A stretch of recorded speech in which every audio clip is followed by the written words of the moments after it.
میرا سوال یہ ہے کہ میرے پاس زمین ہے، میں کھیتی باڑی اپنی کرتا ہوں، تو میں نے کسی سے دستی 5,000 مانگا تھا کہ آپ کو گندم اترنے پر دے دوں گا، تو اس شخص نے مجھے یہ کہا کہ آپ مجھے 4 من گندم دے دینا 1250 کے حساب سے، 4 من گندم 5,000 کی بن جائے گی۔ جب گندم اترنے کا وقت آیا تو اس وقت گندم کا ریٹ کم ہو گیا تھا بازاری ریٹ کے حساب سے، تو اب وہ پہلے اس نے مجھے کہا تھا کہ آپ مجھے 4 من گندم دے دینا، لیکن اسے کہیں اور سے سستی جو ملنے لگی، اب وہ اس زبان پر آ گیا کہ نہیں آپ مجھے میرا 5,000 ہی واپس دے، جبکہ اس کا میرا سمجھوتا 2 بندوں میں ہو گیا تھا کہ آپ مجھے 4 من گندم دے دینا، تو اب وہ اپنی زبان پر نہیں آ رہا اور میرے پاس گواہ بھی ہے، تو اس معاملے میں کیا کرنا پڑے گا کہ اس کو 5,000 ہی واپس کروں، یا جو ہمارا آپس میں طے ہوا تھا کہ 4 من گندم 1250 کے حساب سے 5,000 کی وہی اسے دینی پڑے گی؟ اس معاملے میں جواب ارشاد فرما دیجیے۔ اصول تو یہ ہے کہ جس جنس کا قرضہ ہے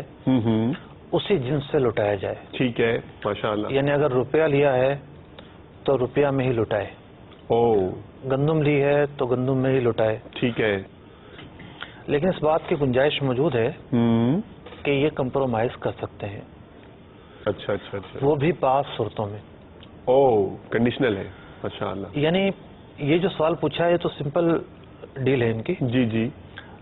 اب مثال کے طور پر انہوں نے سونا لیا ہوتا اور چاندی کی ڈیل کرتے، یا سونے ہی کی ڈیل کرتے، مطلب زیور لے کے کسی اور زیور کی ڈیل کرتے، ٹھیک ہے، تو پھر مسائل سود کی طرف لے جانے والے ہو سکتے تھے۔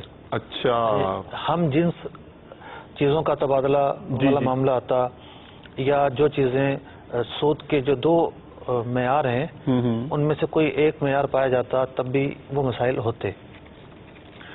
گندم اور رقم میں وہ دونوں معیار نہیں پائے جاتے۔ ٹھیک۔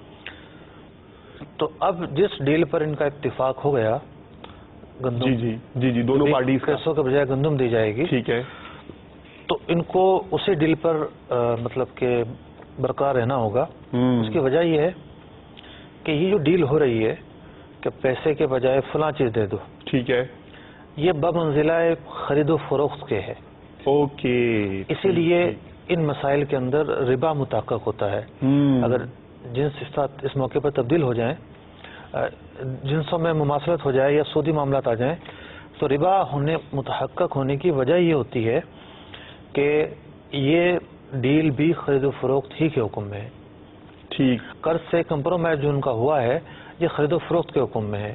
جب ان کا کمپرومائز ہو گیا ہے تو ایک معاہدہ ہو گیا، صحیح، ایک معاہدہ ہو گیا، تو اب اس کی پاسداری ان کو کرنی پڑے گی۔ سامنے والا تو مکر ہی گیا، وہ دینے کے لیے تیار نہیں، کیونکہ اس کو اب جو ہے نا دنیاوی لحاظ سے جو ہے گھاٹا محسوس ہو رہا ہے۔ 2 پہلو ہو سکتے ہیں، ایک تو یہ کہ وہ کہہ رہا ہے کہ نہیں میں پیسے ہی لوں گا، میں نے جو بات کی میں اب اس سے رجوع کرتا ہوں، یہی سچویشن محسوس ہو رہی ہے۔ ہاں، تو ظاہر بات ہے اس میں اس کو کہا جائے گا کہ تم اپنے اس کی پاسداری کرو۔ ٹھیک ہے۔